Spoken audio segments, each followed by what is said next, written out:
자, 지난 7월 8일 미국 플로리다 해안에서 표류하는 9명을 80명의 생면부지의 인간들이 저마다 사슬로 만들어 구출했던 미담을 제가 지난 여름에 전해드렸습니다. 우리 한국에서도 비슷한 일이 발생했죠. 8월 12일 이번엔 강원도 고성에 40대 한 남성이 바다에 휩쓸려 표류하자 역시 생명부지의 피서객들이 각자 역할을 맡아 인간띠를 만들어 이 남성을 무사히 구출했습니다. 물론 구출받은 남성분은 좀 창피했겠죠. 자, 레베카 솔릿이라는 분은 이 페어를 응샤라는 책에서 이러한 유명한 말을 남겼어요. 지진이나 폭격, 태풍이 닥치면 사람들은 대부분 짐승 같은 이기심을 발휘하는 것이 아니라, 이분이 캘리포니아의 여러 대지진이나 또 카트리나의 큰 피해나 다 조사해 보니까 이기심이 아니라 이타심이 발동해 타인과 이웃을 보살피는 적극적으로 참여한다라는 말을 이 책에 남겼어요. 자, 저와 여러분들은 예수 그리스도의 보혈로 말미암아 주님의 몸된 교회의 지체들이 되었습니다. 우리는 인간 사슬보다 더 강력한 결속으로 하나가 되었죠. 바로 예수 그리스도의 피 흘림. 그래서 저와 여러분들은 이 혈액형 속에 A형, B형, O형이 흐르는 것이 아니라 바로 예수님의 보혈형의 그 피가 우리 영혼에 흐르지 않습니까? 4절과 5절을 보십시오. 우리가 한 몸, 그리스도의 몸이죠. 한 몸에 많은 지체를 가졌으나 모든 지체가 같은 기능을 가진 것이 아니니 이와 같이 우리 많은 사람이 그리스도 안에서 한 몸이 되어 서로 지체가 되었다고 말합니다. 서로 지체, 팔다리가 되었다는 뜻이죠. 우리는 서로 지체로 연결되었기 때문에 우리 교회 공동체에서 가장 중요한 의식은 바로 지체 의식입니다. 한번 따라 하시겠습니까? 지체 의식. 이 지체 의식은 나 혼자서 아무것도 할 수 없다는 의식을 전제하죠. 자, 이 4절과 5절 바로 앞에 있는 3절을 보시면 내게 주신 은혜로 말미암아 너희 각 사람이 말하노니, 그 다음 마땅히 생각할 그 이상의 생각을 품지 말라. 이 말은 무슨 말이냐면 나 홀로 다 할 수 있어 라는 자기 과신을 하지 말고, 혹은 난 괜찮다, 난 뭐든지 할 수 있다는 교만함도 버리라는 뜻이죠. 그럼 무슨 생각을 하냐면 오직 하나님께서 각 사람에게 나누어 주신 믿음의 분량. 이 말은 무슨 말이냐면 하나님은 나를 위하여 누군가에게 선물을 주셨다는 그 생각.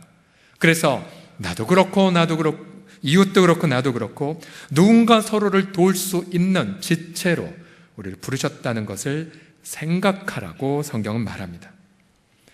우리가 진짜 은혜를 제대로 받았다면 지체를 생각합니다. 그리고 진정한 지혜는 공동체를 지향하죠.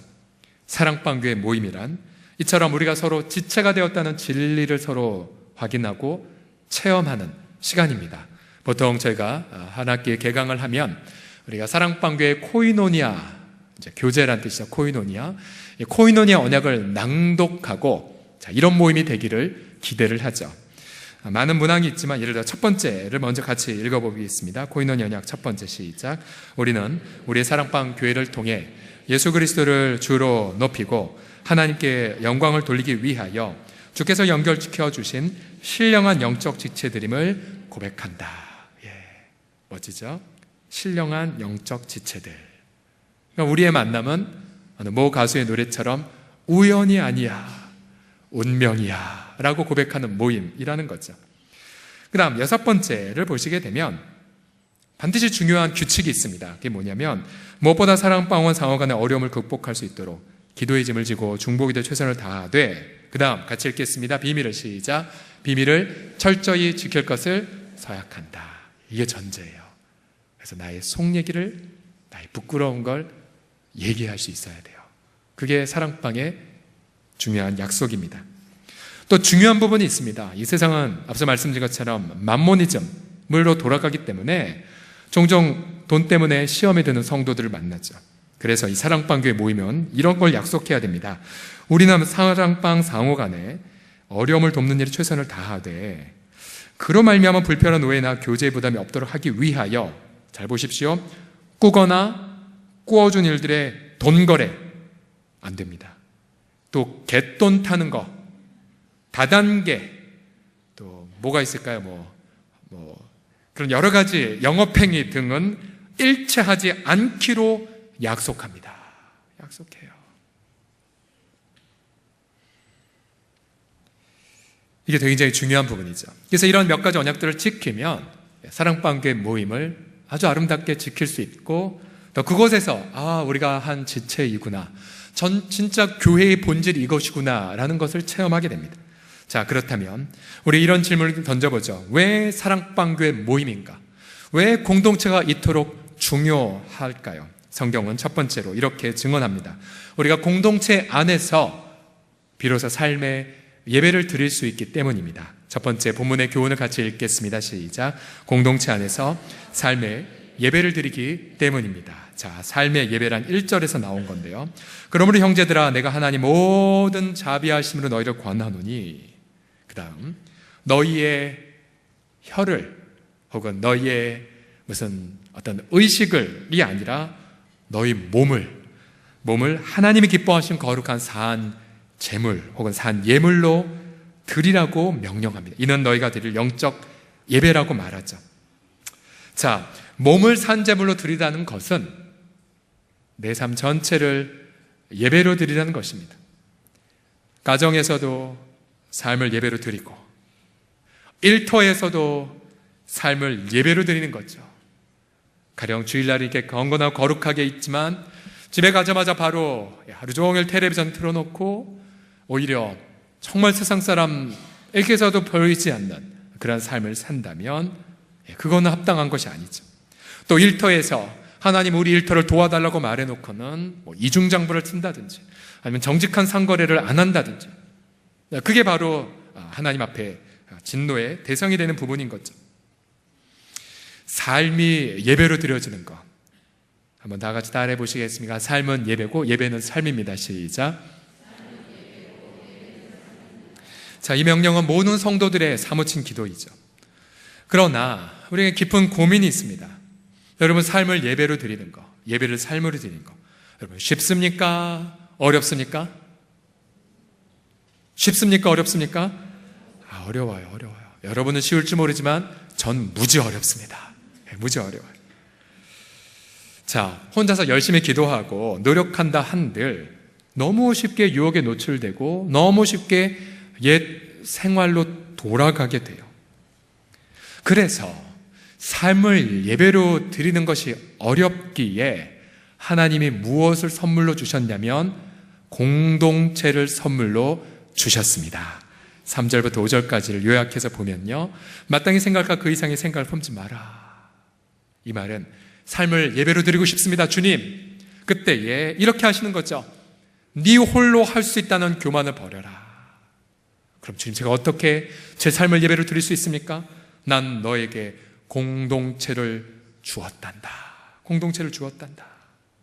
독일의 순교자 디트리 본회퍼는 성도의 교제라는 책에서 이러한 명언을 남겼습니다. 교회는 그리스도와 함께 죽었고 부활했으며 그리스도 안에서 이제 새로운 피조물이 되었다. 그리스도 안에 있다는 말과 교회 안에 있다는 말은 같은 말이다 라는 말을 했습니다. 그래서 우리가 교회 안에서 이웃을 케어하고 이웃을 돌볼 때 그 이웃은 나를 통하여 그리스도를 체험한다라고 강조했죠. 결국 우리는 공동체를 통해서만 나의 삶을 예배로 드릴 수 있는 에너지를 얻습니다. 이 크리스천 또 성경적 가치관으로 시작된 이른바 AA 사역을 한번 예로 들겠습니다. 이 AA란 익명의 알코올 중독자들의 약자이죠. 이분들은 사랑방과 똑같은데요, 정기적으로 모임을 약속하고 제일 먼저 만나면 첫 번째로 고백하는 게 있어요. 이게 뭐냐면 나는 알코올의 무능함을 인정합니다. 마땅히 생각과 그 이상의 생각을 품지 않으라는 것과 괴를 같이 하죠. 그리고 서로 모여서 자기 술로 인한 이런 실패, 또 내가 술 때문에 얼마나 마누라 마음을 아프게 했는지, 술 때문에 얼마나 많은 가해를 끼쳤는지를 나누죠. 격려하고 토로하고 그리고 위로하고, 수많은 사람들이 이 소그룹 공동체를 통해 알코올 중독에서 해방을 경험했습니다. 도박 중독이나 성 중독이나 또 쇼핑 중독이나 부채나 등등 자기 몸을 어찌하지 못해 못쓸 짓을 하는 이들이 자유케 된 유일한 방법은 공동체입니다. 공동체 소그룹이에요. 만약 우리가 공동체를 통하여 내 몸을 살아있는 예배로 드리지 못한다면 어떻게 될까요? 중립지대라는 게 존재할까요? 성도가 자신의 몸을 하나님께 드리지 않으면 그 몸은 죄의 도구가 됩니다. 그리고 성도가 죄를 짓게 되죠. 그 결과는 하나님의 진노입니다. 골로새 3장 5절과 6절을 다 같이 읽겠습니다. 시작. 그러므로 땅에는 지체를 죽이라. 곧 음란과 부정과 사욕과 악한 정욕과 담심이니 담심은 우상 숭배니라. 이것들로 말미암아 하나님의 진노가 임하느니라.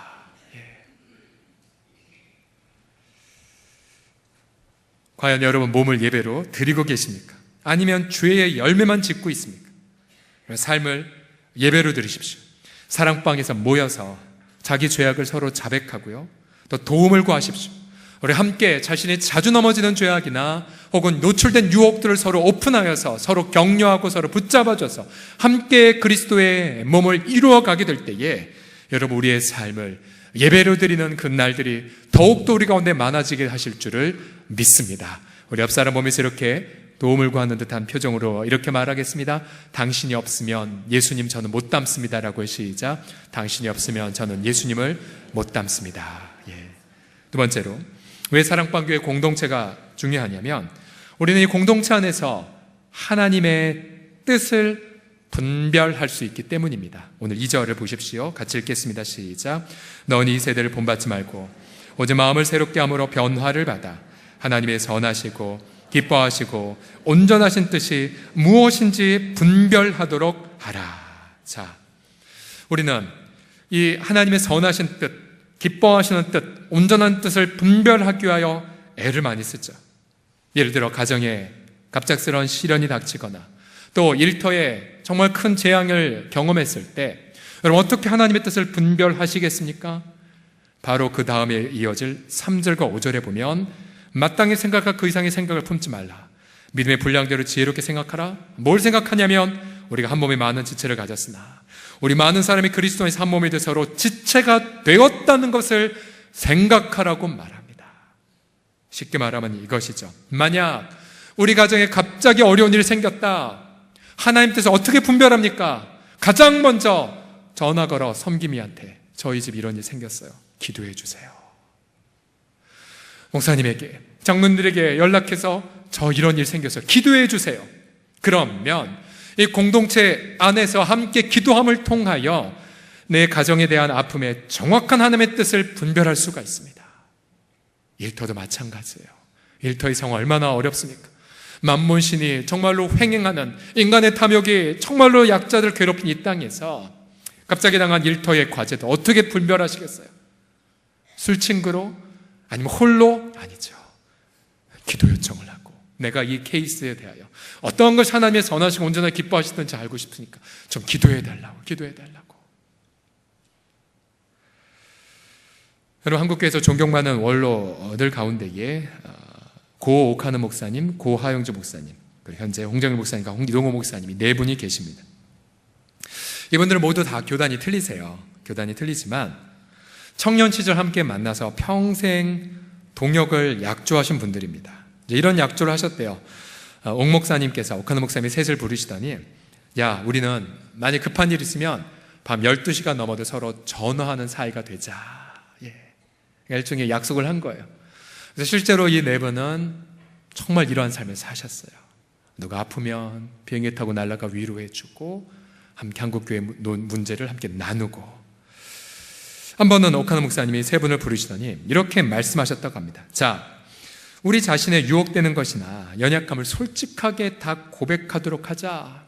사실 난 말이야, 그 오카노 목사님께서 난 말이야, 요즘 자꾸 교회 어느 여집사의 얼굴이 자꾸만 눈에 들어와. 나를 위해 기도해줘.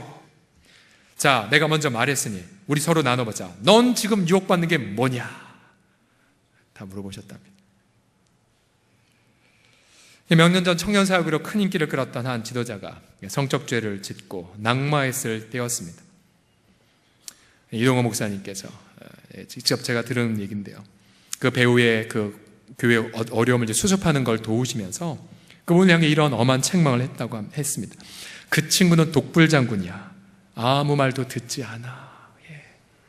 그러니까 홀로는 아무리 탁월했을런지 모르지만 자신의 유혹됨, 자신의 아픔, 나눌 공동체는 없었다는 사실이죠. 그것이 바로 비극의 시작이었습니다. 만약 주일날 홀로 왔다가 홀로 예배드리고 홀로 사라진다면 여러분, 가정에 닥친 재앙이 되기에 올바로 분별하기 어렵습니다. 일터의 난제 앞에 쉽게 좌절하고 낙담하게 되죠. 여러분, 홀로 신앙생활 하는 분들을 상담해 보면 대부분 죄책감이든 또 수치감이든 혹은 원망의 늪에 빠져 있어서 하나님의 선하신 뜻을 제대로 분별하지 못하세요. 자기 연민이나 혹은 자기 낙담 속에 빠져서 정말로 공동체에 와서 함께 기도하면 분명히 보일 하나님의 선하신 뜻, 기뻐하신 뜻, 온전하신 뜻을 제대로 분별하지 못한 채 시간 낭비를 하며 경험하는 것이 얼마나 많은지 모릅니다.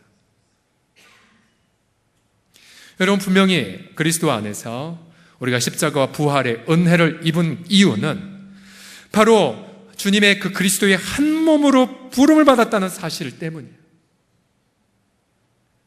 이건 우리의 선택이 아니에요. 오늘 이 2017년 9월 우리가 왜 한 자리에 한 공동체에 모여 예배드린 줄 아십니까? 서로 예수님의 보혈로 연결되었기 때문에 그래요. 서로 연결되었기 때문에. 아무리 사람이 다 두렵고 낯설다 하더라도 여러분, 용기를 내서 모임에 참석하십시오. 먼저 예수님을 찬양하면 마음이 열려지실 것이고, 또 함께 말씀을 나누되, 사랑방 모임은 지식을 나누는 모임이 아니라 자신의 삶을 나누는 것입니다. 저는 우리 섬김의 훈련 때 늘 주문하는 것은 섬김이 먼저 어떻게 말씀 앞에 실패했는지 실패를 먼저 나누시라고. 내가 잘난 모습을 드러내는 것이 아니라 내가 얼마나 부족한 죄인인지를 먼저 나누면 사랑방 식구들이 용기를 내어 자기의 삶을 오픈하지 않습니까?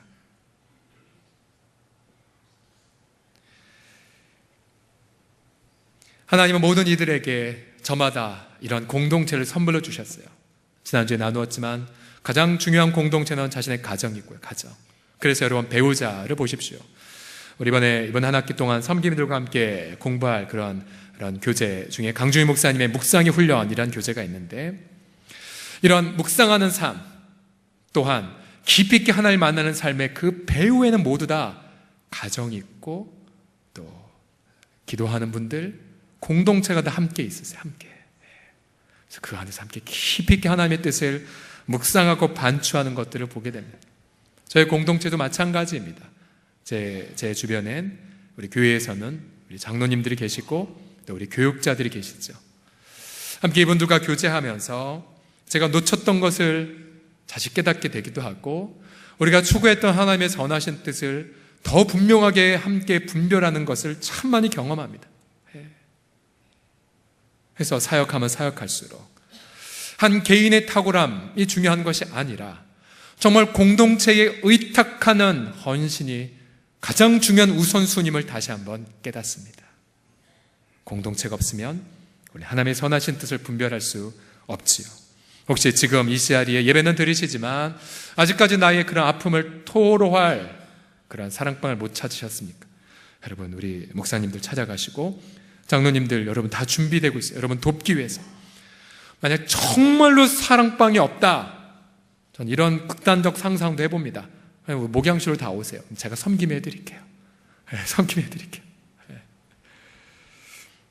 우리 옆 사람 보면 이렇게 얘기를 나눌까요? 당신이 없으면 난, 좀 극단적 비유지만 전 바보입니다라고 하겠습니다. 당신이 없으면 전 바보입니다. 시작. 당신이 없으면 전 바보입니다. 왜요? 하나님의 선하신 뜻을 잘 분별 못하기에. 자, 마지막으로 왜 사랑방교회 공동체가 중요할까요? 앞서 우린 공동체 안에서 내 몸을 예배로 또 내 마음이 하나님의 뜻을 분별하는 걸 체험한다면, 마지막으로 공동체 안에서 나의 은사, 또 나의 부르심을 체험하고 깨닫기 때문에 공동체가 이렇게 중요합니다. 자, 6절부터 보시게 되면 우리에게 주신 은혜대로 받은 은사가 각각 다르니라고 말합니다. 은사란 은혜의 선물이란 뜻입니다. 따라 하시겠습니까? 은혜의 선물. 은혜란 예수 그리스도죠. 하나님이 그 아들을 우리에게 선물로 주셨죠. 우리는 그 아들의 피 흘림과 부활을 통하여 하나님의 자녀가 됐고, 그리고 칭의, 그리고 양자됨, 성화, 이로 말로 표현할 수 없는 은혜들을 선물로 받았습니다. 자, 이제 우리가 은혜를 받은 우리들이 이제 지체들을 돌보기 위한 선물을 받습니다. 은사, 은혜의 선물이죠.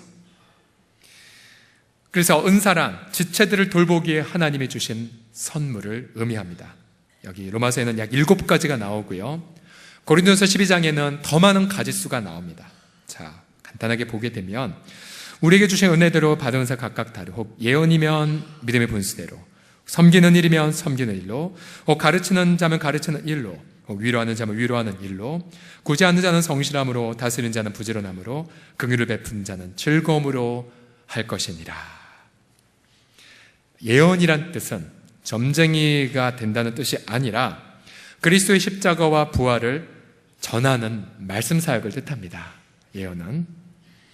섬김은 우리가 지금 집사훈련학교를 지난주부터 이제 시작을 했지만 지체들의 필요를 채워주는 거예요. 지체들의 필요를.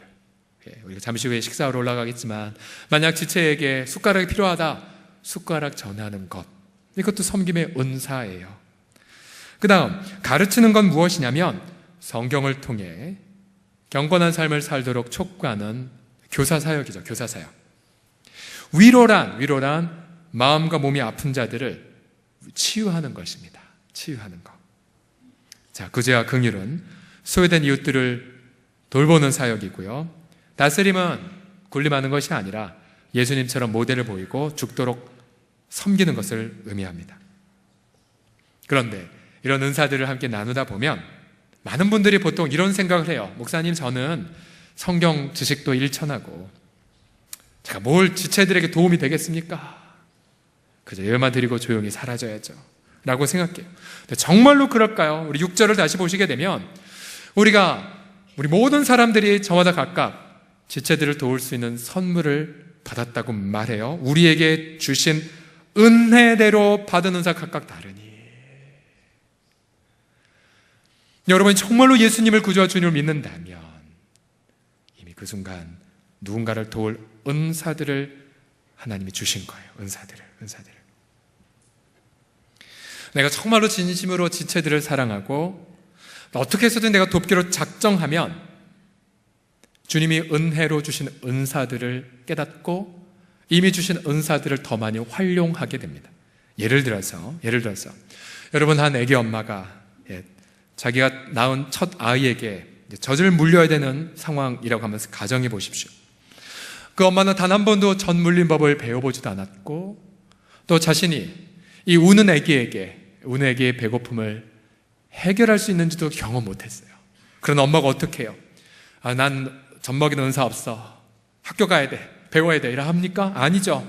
엄마는 작정하고 결단하고 애기에게 젖을 물려요.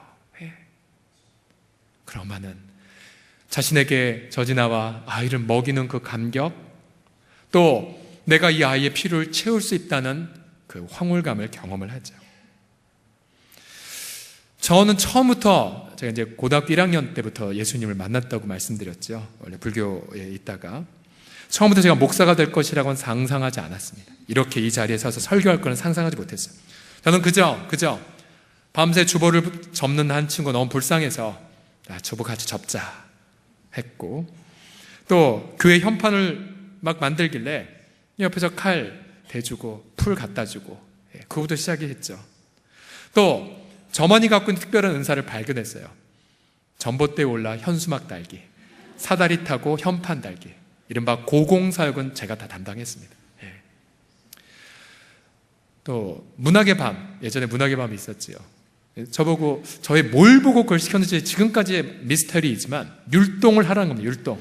제일 뒷자리에 앉아서 율동. 지금 생각해보면 국민체조였죠. 국민체조. 저한테 절대 율동 연사가 없다는 걸 깨달았지만, 그러나 내 몸을 하나님께 어린아이처럼 드리는 게 이렇게 중요하구나는 깨달음은 얻었었습니다. 선교사님과 대화하는 게 너무 재미있었어요. 그리고 내 기도보다 남을 위해 기도하는 할 때 내 기도가 더 빨리 응답된다는 걸 깨닫고 지극히 이기적인 목적으로 중보기도의 매력을 느끼기 시작했죠. 말씀 묵상하는 게 너무 재미있었어요. 말씀 묵상한 걸 나누는 게 너무 행복했고, 전도할 때 행복했고, 열방을 생각하면 막 감동이 되고, 교회만 생각하면 속에서 불이 타올랐습니다. 어느 날 보니 제가 목사가 되어 있더라고요. 우리 블레싱 코리아 때를 여러분 보십시오. 어떤 분들은 목사님 제가 무슨 도움이 되겠습니까? 그러나 막상 현장에 가보면 정말 그를 통하여 많은 지체들이 큰 도움을 받는 일들을 많이 봤어요. 그리고 그러면서 그는 그 자신의 은사가 무엇인지, 그리고 그 은사의 끝자락에 나의 평생의 부르심이 무엇인지를 아는 분들을 참 많이 보았습니다. 만약 주일날 여러분이 자신의 은사와 부르심이 도대체 무엇인지 모른다, 이제 몇 군데 여러분 가셔야 될 것을 추천해 드리겠습니다. 첫 번째, 여러분 교회 주방을 한번 들어가 보십시오. 주방. 젓가락 나르고, 설거지통 나르고, 반찬 나누어주고, 그러면서 우리는 내가 성도들 이렇게 섬길 수 있구나라는 것을 알게 돼요. 참고로 저희가 국수면, 오늘 밥인지 국수인지 제가 못 들었는데 국수만 800~900명, 밥은 좀 많이 오셔서 1000명 정도가 드신대요. 이 숫자는 지하 1층에서 교육부서에서 먹는 숫자를 뺀 겁니다. 얼마나 많은 일손이 필요할까요, 여러분? 얼마나 많은 일손이. 지난주에는 너무 일손이 부족해서 섬겼던 한 지체가 몇 배의 일을 하다가 집에 가서 그냥 뻗으셨다고 합니다. 그러면서 저한테 이런 얘기해 주셨어요. 목사님, 제가 계산해 보니까 국수할 때 최소한 7명이 필요하고 밥을 할 때 최소한 8명이 필요합니다. 또 여러분 갈 현장이 있어요. 전도 현장. 목사님, 저 말도 못하는데요. 걱정하지 마세요. 복음을 잘 증거하시는 옆에 가방만이라도 들어드리면 됩니다. 그렇죠? 또 우리가 보통 차를 나누거나 또 이제 좀 이따 부침개도 나눠주면 부침개 뒤집는 거 누구나 할 수 있잖아요. 그렇죠? 그런데 그렇게 섬기다 보면 자신 속에 은사가 무엇인지를 발견하고 그 속에서 내 부르심이 무엇인지를 알게 돼요. 주일은 바로 그것을 아는 작은 훈련의 시간입니다. 안내라든지 또 우리 차량 안내라든지 우리는 여러 가지 모습을 통하여 자신의 삶을 경험을 하게 되죠.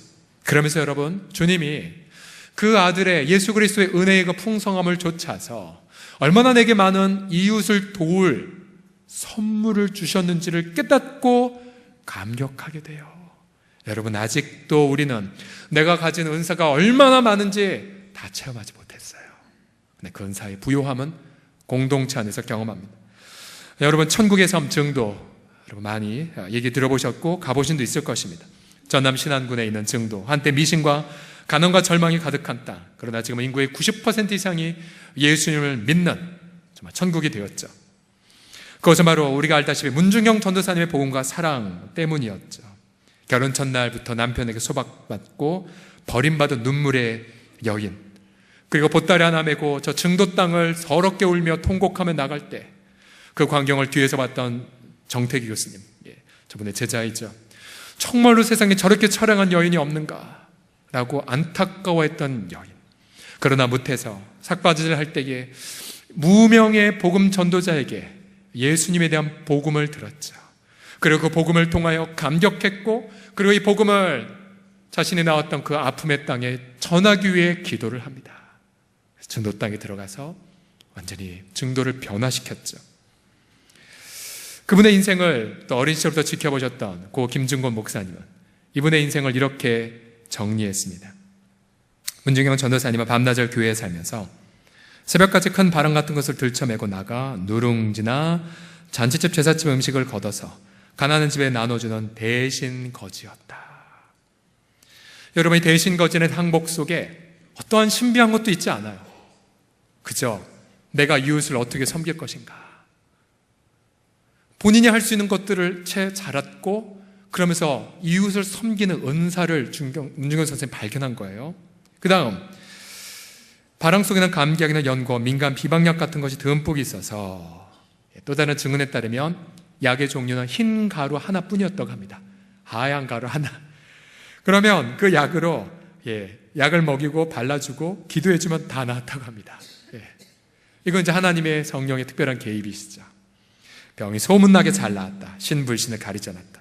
그래서 이분은 모두의 간험과 고통에 자기의 피부를 맞대고 사셨다라고 증언을 합니다. 그래서 이분을 가리켜 걸어다니는 종합목민센터, 저희 소롱성 교회가 왜 목민센터라는 비전을 자꾸 얘기하냐면 문중경 전도사님 같이 가난과 고통의 피부를 맞대어 살고 내가 가지고 있는 이 은사를 이웃과 나누는 삶, 그게 진짜 교회의 세상적인 이름이 아니겠습니까?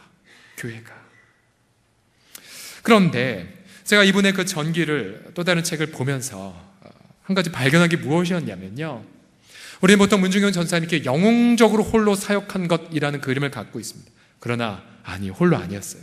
이분의 배후에는 이분이 홀로 이 외로운 길을 걸어갈 때에 격려하고 지도해줬던 세 분의 멘토가 계셨어요. 장석초 목사님, 김응조 목사님, 이성봉 목사님 등등, 그리고 앞서 처음으로 복음을 증거했던 익명의 무명의 복음 전도자까지. 이분은 혼자가 아니셨어요.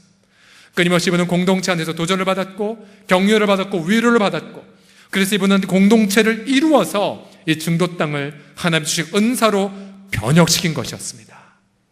그러게 우리 사랑하는 성도들이요, 우리 공동체 하나님이 정말로 헤아릴 수 없는 많은 은혜 속에서 여러분 헤아릴 수 없는 많은 은사들을 소롱성 공동체는 받았습니다. 아직 여러분들은 하나님이 여러분에게 주신 그 은사들을 다 발휘하지 못하셨어요.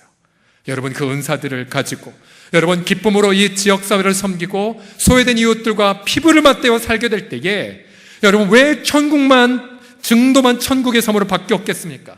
저는 여러분을 통하여, 여러분들을 통하여 우리의 지역 사회가 천국의 동네로, 거룩의 계곡으로 변혁되는 일들이 여러분들의 섬김을 통하여, 공동체적인 섬김을 통하여 반드시 이 땅에 도래하시기를 우리 주 예수 그리스도의 이름으로 간절히 도전하고 축복합니다.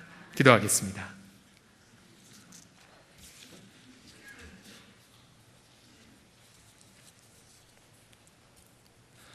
여러분, 인간의 가장 큰 아픔은 나의 외로움을 함께 짊어질 누군가가 없다는 혼자의 생각 때문이죠. 그죠? 때로는 부부가 함께 자신의 아픔을 짊어지지 못할 때도 있고, 이렇게 성도들이 있음에도 내 아픔 알아줄 성도 있는가? 여러분 걱정하지 마세요. 마땅히 생각할 그 이상의 생각을 품지 말라고 했죠. 여러분 혼자가 아니세요. 혼자라는 생각을 내려놓으세요. 주님 말씀하세요. 너희가 그리스도 안에서 한 지체가 이미 되었다. 당신의 하나밖에 없는 그 몸을 우리를 위해 희생하심으로 피와 물이 흐르셨죠. 그것은 영원히 소외된 우리를 당신과 하나 되게 만드신 하나님의 선물이었습니다. 그래서 여러분, 나 왜 이렇게 외롭지라는 그분 아니에요. 이미 당신을 기억하여 기도하는 성도들이 주변에 있는 거 아십니까? 최근에 저도 하나님 너무 외롭네요, 하나님 너무 힘드네요. 저희 속 얘기 아무도 안 얘기했는데 제 마음을 정확하게 알고 제 목양실 장로님도 오셔서 저 위로해 주시더라고요. 성령님이구나, 성령님. 맞아요. 여러분 함께 울어줄 사람이 다 있어요. 여러분 주변에. 어디에요 목사님? 안 보이는데요. 염려하지 마세요. 여러분 있다는 걸 믿고 그 전에 여러분이 도울 사람을 찾아가서 도와보세요. 그럼 그 사람을 만나게 되실 거예요. 여러분 결코 홀로 계시지 않습니다. 함께 우리 머리 숙여 함께 기도하고 하나님 은혜 앞에 감사의 고백을 다 같이 드리면서, 여러분 오늘 하루가 다 가기 전 여러분이 섬길 지체, 여러분 아픔을 자꾸만 성령님이 생각나게 한 지체 있죠. 찾아가시고 대화 나눠주시고 위로해 주시고 같이 시간 동성으로 함께 기도하겠습니다. 살아계신 아버지 하나님 감사합니다. 우리 주 예수님 찬양합니다. 하나님 감사해요. 죄 때문에 영원히 격리된 우리를 그 아들의 피로 가깝게 하셔서 아버지 하나님이여 한 가족으로 우리를 불러 주신 주님을 찬미합니다. 하나님 아버지, 또한 우리가 아버지 하면 영원히 아버지 외로운 것 같지, 그러나 그리스도 예수 안에서 아버지 우리들을 하나 되게 하셨고 성령으로 말미암아 우리 서로 기도하고 또 서로 짐을 짊어지게 하여 주심을 감사드립니다. 여전히 아버지 자기 연민과 또 수치감에 빠져 아버지 선한 뜻을 분별하는 것이 어려울 때 주님, 우리가 먼저 그들에게 다가가 그들의 눈물을 닦아주고 아버지 그들을 위로하고 그들을 치유하고 한 공동체를 이룸을 경험하게 하여 주시고, 무엇보다 우리 공동체 가운데에 아버지 어떠한 지체도 홀로 신앙생활하는 것 없이 삶을 솔직히 나누고 함께 울어주는 아름다운 하나님의 공동체를 주님 이루어가게 하여 주시옵소서. 우리 주님 주 앞에 구하옵나니 은혜를 주시고 자비와 사랑을 아낌없이 부어 주시옵소서. 그 가냘픈 문중경 전도사를 주께서 사람을 보내사 복음을 듣게 하시고 또 귀한 지체들을 보내사 훈련하고 무장하사 마침내 비참한 섬을 천국의 섬으로 변혁시켜 주셨듯이 하나님이 소외되고 외로움이 많은 이 세상 속에 우리 당신의 아들의 피로 하나님과 가까이 있게 하여 주시고, 아버지 하나님이여 인간 가운데 있는 그런 반목과 증오를 당신의 육체로 허무시사 우리를 한 몸으로 한 지체로 불러주심을 찬양하나이다. 주님, 주의 보혈의 은혜가 우리 가운데 넘치오니 오늘도 아버지 하나님이여 나의 부족함을 보는 것이 아니라 이미 주님이 내게 지체들을 도울 은사를 주신 것을 믿고 겸손히 지체들을 위로하고 겸손히 지체들을 품어주고 겸손히 이웃을 섬기는 우리 모든 권속들이 되게 하여 주시옵소서. 주님 사모합니다. 정도가 변혁된 것처럼 하나님 이 지역도 변혁되게 하여 주십시오. 아버지 정도가 바뀌었던 것처럼 아버지 우리 한국도 바뀌어지게 하여 주십시오. 주님이 이 세상을 충만하기 위하여 당신의 충만한 생명을 버리셨기에 아버지 하나님 모든 만물 가운데에 아버지 충만케 하시기 위하여 이 땅에 오셨사오니 아버지 하나님 당신의 몸된 교회 우리 교회뿐만 아니라 한국교회 가운데 함께하여 주시사 아버지 그리스도 예수의 아름다운 섬김과 모범으로 아버지 하나님 한국교회가 목민센터들이 되어 이 세상 고통하는 이웃들과 피부를 맞대어 함께 울고 함께 기뻐함을 통하여 이 나라를 아름다운 하나님의 민족으로 한라에서 백두까지 그렇게 만들어지게 하여 주시옵소서. 우리 주 예수 그리스도의 이름으로 기도드립니다. 아멘. 하나님 앞에 영광의 박수 올려드리겠습니다.